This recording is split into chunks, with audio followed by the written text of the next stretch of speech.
علیکم، چطورید بچه‌ها؟ پدی اومده. امروز به همراه آیدا قراره بریم بابل تی بخوریم. بابل تی خودم هم نمی‌دونستم چیه، فقط عکسش رو تو فیلم‌ها دیده بودم، عکسش رو تو اینستا دیده بودم. یه نوشیدنیه که من فکر می‌کردم شیر و قهوه است، ولی خب چی بود؟ مثلا اینکه طعمای مختلف داره، تیکه‌های میوه داره، تیکه‌های ژله داره، تیکه‌های انبه، طعم توت فرنگی داره با تیکه‌های توت فرنگی. یه نوع چاییه، همین چیزای گردی که توشه، مثلا یه نوع چاییه که با مثلا شکر و شیر و یه طعم دهنده خاص. حالا قهوه حالا سرچ کردنی بود، ولی از نظر من قهوه عکسش اونی که مرسوم عکسش خیلی وایرال شده اونیه که توش قهوه و شیر داره. رنگ حالت کارامل ماکیاتو طور داره. اینا خوشمزه. آره منم یه جای باز شده که بابل تی میده. بریم بخوریم، تستش کنیم به همراه هم دیگه و طعم و نظرمون رو میگیم راجبش. آره فکر کنم چیز خوشمزه باشه، ظاهر خوشگلی که داره. امیدوارم ظاهرش حداقل شبیه اون چیزایی باشه که توی اینترنت دیدیم که ناامید نشیم. من عکسشو دیدم، من رفتم استارباکس، هی عکسشو دیدم، گفتم رفتم استارباکس حتما سفارش میدم فلان. رفتم نه یادم رفت. رفتی کارامل ماکیاتو سفارش؟ نه یه چیز عجیب غریب گفتم. رفتم گفتم اسمش چی بود، بعد هی هر چقدر فکر کردم چیز نرسید به ذهنم، ولی تو گوگل از سرچ کردم بهترین نوشیدنی استارباکس کدومه، بعد یه نوشیدنی بود سفارش خیلی خوشمزه بود. ان شاء الله حالا عکسش هم اگه بود تو آخر ویدیو میذارم، خیلی خوشمزه بود. دم شما گرم، با هم بریم بابل تی بخوریم ببینیم چی میشه. مراقب خودتون باشین فعلا تا وقتی برسیم.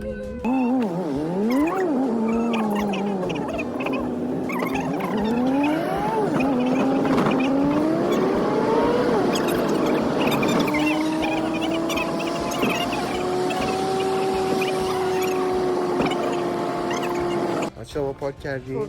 یه ساختمون نیمه کاره بود اینجا. پارک کردیم، داریم میریم سمت اونجا. ببینیم چی میتونیم سفارش بدیم، چی بخوریم. بابل تی.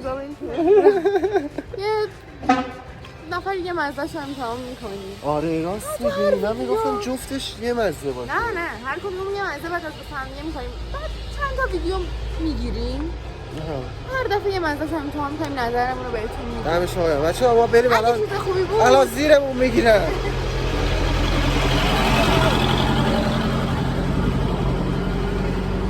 آره خب ما بریم. نه قربونش. مراقبت کنید. مراقب باشین. خدافظ. آره. یه چی میشه منم ببینم منو رو؟ منو نه اینجاست. بذار ببینیم چی بخوریم. نوشته بابل تی. خب موز نوتلا. این دو تا طعمش خوبه. موز نوتلا و توت فرنگی. نظرت چیه؟ اوکی. یکی خیلی ساده، دو تا از اینا داره که نمیدونم چی هن، ژاپنی هن. تو زمینه ژاپنی زیاد من تخصصی ندارم. اینا رو نگاه، این استیکراشو خیلی کیوتن. موز نوتلاشه. آره موچی هم داره فکر کنم، یعنی من موچی دوست ندارم برعکس همه. سلام. بالاخره بعد از سالها کیک راما دیدن اومدم یه چیزی رو امتحان کنم. ما ببین چیزی داره روباقه داره برعکس روباقش، اینم نمیفته که فکر کنم که یاستی که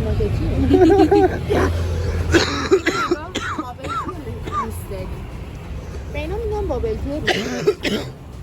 بچه ها خیلی مریض بودم ولی خب گفتم بابل که تی لوستری پسرم مریض هم میخواد بابل تی لوستری بخوره. بابل تی لوستری. آره ولی خب از خیر این ویدیو نست نست بردی که بگید خیلی کیوته فیلیپس دارم. کیوتی آخه بچه. بچه اینجا قرار سفارش بدیم بعد این بغل بریم بشیم بخوریم.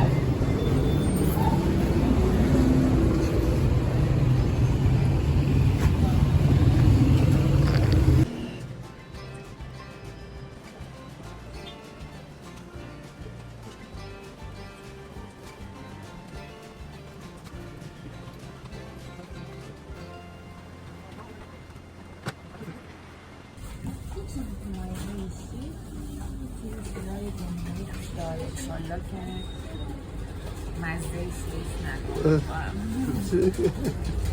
بیا نه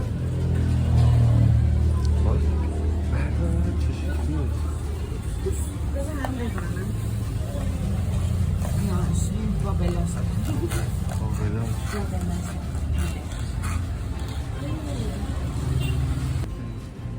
خب که مستثنا هستی یه چیز مایه شیک متاسفانه امیدوارم در از منفش فرق کنه چون چیزای گردی داره مایه های همین دونه های ریزی بودش که بچه بودیم میریختیم تو تون بعد که خیس میشه گردی نمیتونم نشون بدم این که نشون یکی مازه آره این تو صورتیه رنگش فرق میکنه یکیش طعم توت فرنگیه یکیش موز نوتلا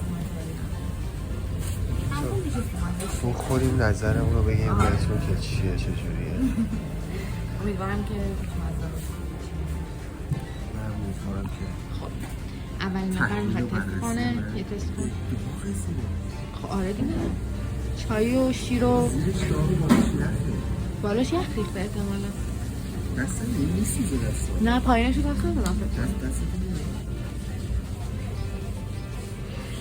چی؟ بچه ها شلوغ بود اونجا داشت میخورد دیدید داشت میخورد من گفتم تقلب من کسا شلوغ بود اونجا دستم گرفتیم بیام بیام همه ماهی خام میده چیه تو دم ببینم من نیاتونم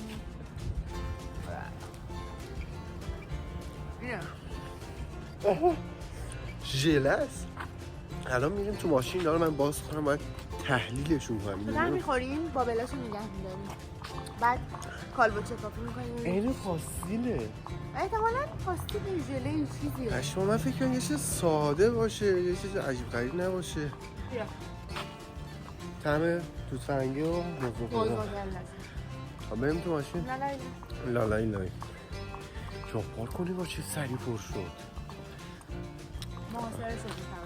بریم تو ماشین امتحان کنیم چیه چجوریه امیدوارم که در حد یه قلوب تست زدیم بد نبود بعد نه بعد شاید خودم زیرش داغ بود چرا چی چایی بودش دیگه یه چایه که بیشتر خوشی و بخاره بابل های بیچاره آره و خب شلوغ بود انقدر آدم رفت اومد یعنی مشکلی با رفت آمدشون نداشتیم ولی مثلا نمیشد سپاهی گذاشت مغازه خیلی کوچیک آره سپاهی رو می‌خواستیم بذاریم میشه جلوی صندوقش آره اصلا نمیشد سپاهی گذاشت پس می‌رفتیم بیام تو ماشین ادامه ضبط رو بگیریم پیشی رو بگیر آها یه پیشی رو سقف آقلن در صفحه‌ای داره به ما نگاه میکنه در صفحه سلام علیکم سلام علیکم مازرا خانم یا الله سلام علیکم والدی ماشون بچه آوردیم چی میخواستی بگی؟ ماشین تصمیم گرفتیم ضبط کنیم بعد هم صدا بهتر میفته قطعا تو ماشین بعد هم که چیز دیگه راحت تر آدم رد نمیشه بعد میکروفون هم میشه شنبه میرسه میکروفون شنبه میرسه صدای خیلی بهتر خیلی با کیفیت تر داشتی خب بچه تست کنیم ببینیم بابل تی های جینگلی منگولی من توت فرنگی ولی داخلش دیده چی بود؟ آره ژله بود ژله تور بود یه چیز دیگه بود لحظه خیلی تفتم این داخلش شبیه انگوره میبینی؟ خیلی سفته اصلا ژله سنگار خوبه لازم ژله سنگار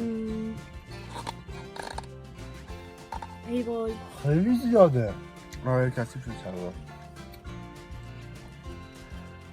خیلی ژله‌اش زیاده الان میخواد مادهش تمام شه فقط ژله‌اش مایش این موز نوتلا دقیقاً طعم شیک موز نوتلا رو میده منتها با این تفاوتی مثلا از شیک غلظتش کمتره خیلی کمتره ولی هم همونه طعم شیک میده براتون طعم شیکه آره امتحان کنم بیا جابجا کنیم جابجا کنیم تعویض کنیم همه‌شون با چه گنده است آره دیگه برای اینکه با بیلا بیام بالا خیلی کت و کلوفتر می آیس پک هست این خیلی کت و کلوفتر از می آیس پکه این دیگه بابل نداره یا نمیاد چرا داره خیلی زیاده حس جالبی بهم نمیده این خیلی طعمش بهتر از شیک توت فرنگیه آره اصلا یه جوریه که شیرین تره آره اصلا توش قهوه نداره. آره من امروز رفتیم کافه گفتم میگه نه بابل تی توش قهوه داره اوکیه. نه خب بالاخره باید بیام قهوه بخوریم. این بابلاش طعمش فرق میکنه؟ نه همونه فقط مزه خود شکلش بابله انگار دقیقا فهمیدم چجور توصیفش کنم. انگار داخل بابل پاستیله روش ژل است.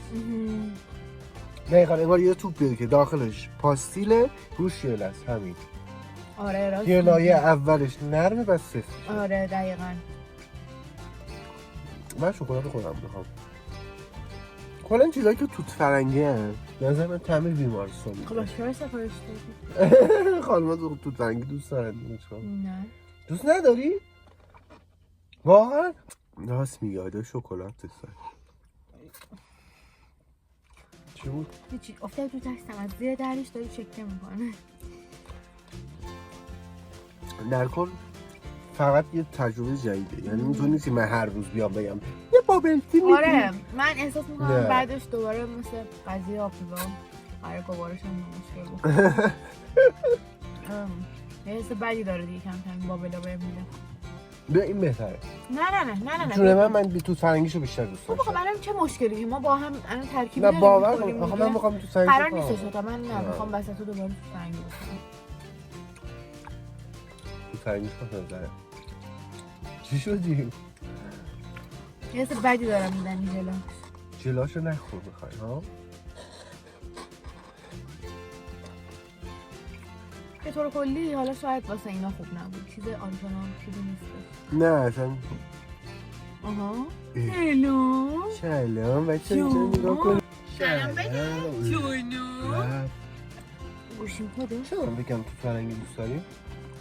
نمیدونم. نه فکر نکنم توت فرنگی خواستی دوست دو تا داری. متفاوت بگیم دیگه. نه به طرف گفتم.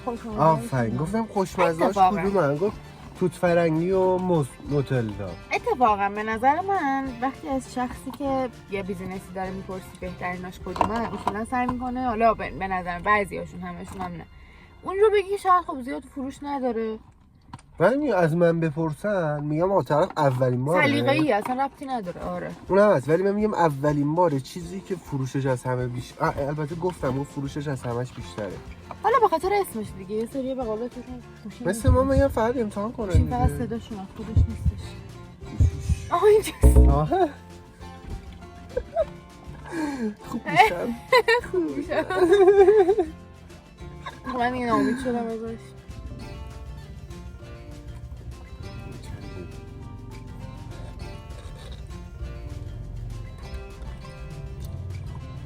شکلات باید حداقل بذاره هضم بشه.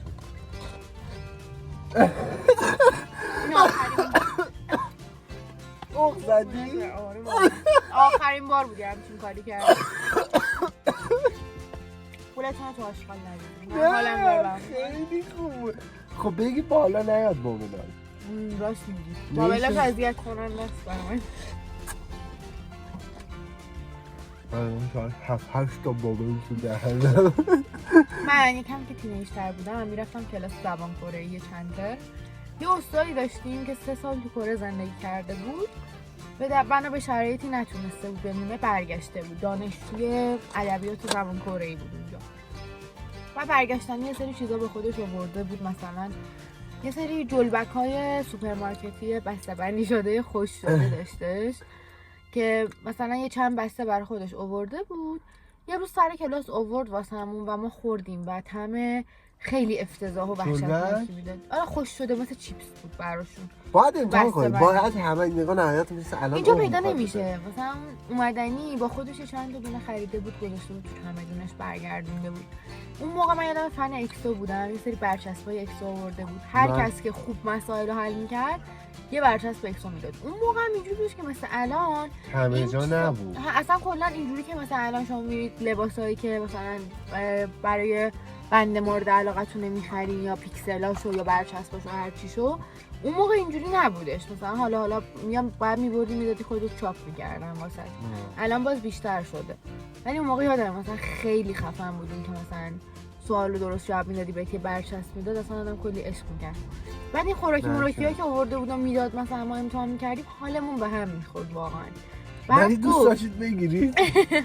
نه خب چند بار اول تا توبه کنیم اینجوری بودیم که خوشحال بودیم داریم اون چیزی رو می‌خوریم که مثلا تو این کیدراماها دیدیم مثلا برامون جالب بودش. مثلا حتی اون موقع یادم نودلیت هم مثلا تازه اومده بود به اون صورت، اینجوری نبودش که مثلا حرف راحتتون هم یه 8 سال پیشه.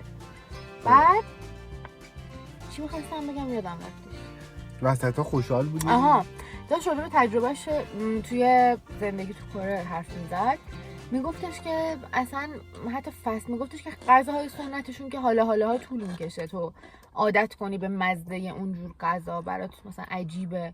مثلا سوپشون طعم ماهی میده، سوپ ماهی دارن که نه. آره این طعم ناخوشایندی که برای ما ناخوشاینده تو ماهی باید تست کنی، همه رو باید تست کنی. دقیقاً او غم بزنی من مشکله باید تستشون کنی. فکر نکنم اون چیزی که اینجا دارم میپزن سعی میکنم با ذائقه مثلا ایرانی آره دیدی حتی الان ما پرسیدیم که جاجانگمیون داره یا نه، گفت به خاطر اینکه بو و مزهش برای مشتریامون خوشایند نبود. یادت باشه وسط نشسته بود یهو برگشت گفت خانم بخشید جاجانگمیون داری چی؟ جاجانگمیون من ترسیدم جاجانگمیون چی فوشه؟ پس خیلی عادی نه میدونی چیه این راستیتش وقتی جلبکاشو اضافه میکنیم جلبکاش بوی آره یه چیزی بوی خیلی بد میده. آره نشون داد مواد اولیه‌شو گفت داریم همشو، ولی چون بو و مزه خیلی خوشایندی برای مثلا کسایی که اینجا هم مشتریامون نمیده دیگه درست نمی‌کنیم از منومون حذفش بوش بده. آره کلا بعد حالا یه چیزی غذای درست میکنه که بعد خودت گفت بو لجن میده. آره گفت بوی لجن میده. من حداقل غذای خودت نگو بو لجن میده. نه دیگه خب دیگه سرو نمیکنه. بعد حالا جدای از اون میگفتش تو فست فوداشون مثلا یهو پیتزایی هستش که عسل میریزن. میگفت تو اکثر غذاهاشون مثلا عسل و اینا میریزن و یه طعم عجیب غریب میده که به نظر ما خیلی چیز بدیه. میگفت من 3 ماه اول سوء تغذیه شده بودم، یعنی همه میگن اینطوری میشه. آره حالا همه جا که نه مثلا حالا تو خود کره خیلی این وضعیت بدتره، چین و کره باز آدم میره اروپا میره ایتالیا باز یه ذره به نسبت مثلا غذاهاشون شبیه غذاهای ما، ولی مثلا پیتزایی که توش عسل داره به نظر من اصلا با معده ما همخوانی نداره. بعد میگفتش که من فقط مکملای ویتامینه و اینا میگرفتم از داروخونه چون نمیتونستم درست غذا بخورم یا باید مواد اولیه میخریدم، فرصت داشتم سر فرصت غذا درست میکردم. اگر غذا درست نمیکردم یعنی هیچی، حتی تو فست فودیاشون هم اینجور نبودش که بتونم غذای مورد علاقم پیدا کنم. انقدر از این موند که من چرا خب الان توت فرنگی رو خوردی؟ واقعا نمیتونم بخورم. نمیتونم بخورم. یکی هم یا انقدر از این یکی موند. اصلا دیگه من نمیتونم بخورم، حالا داره بد میشه. فقط قیافش خوشگله. اصلا اسمش خوشگله، قیافش هم بابلتی. اینجا خوب درست نمی‌کنن.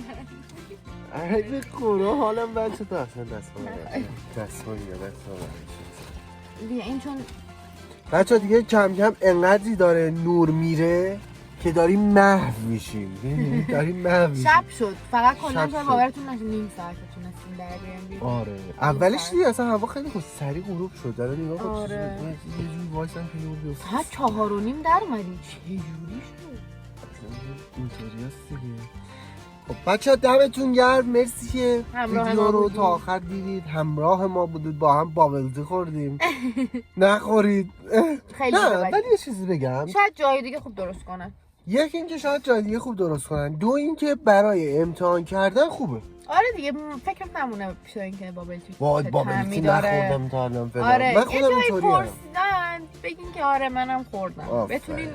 حالا خب زیاد مهم نیستش که شما حتما تو هر جمعی حرف داشته باشین.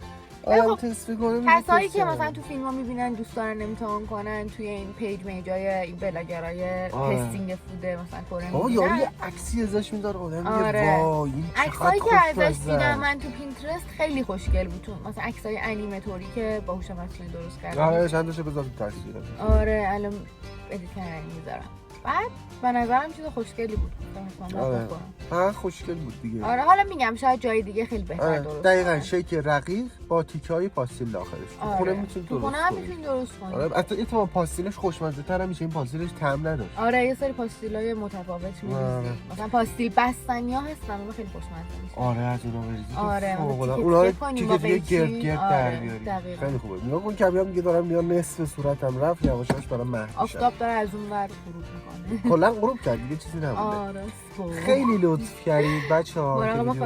مراقب خودتون باشید تا ویدیوهای بعد. اگر صدای ویدیو مشکل داشت عذر میخوام ازتون، میکروفون فردا میرسه و ویدیوهای بعدی با صدای خیلی بهتری گرفته. خیلی خوشحال شدم. لطف کردید. فعلا خداحافظ. خداحافظ.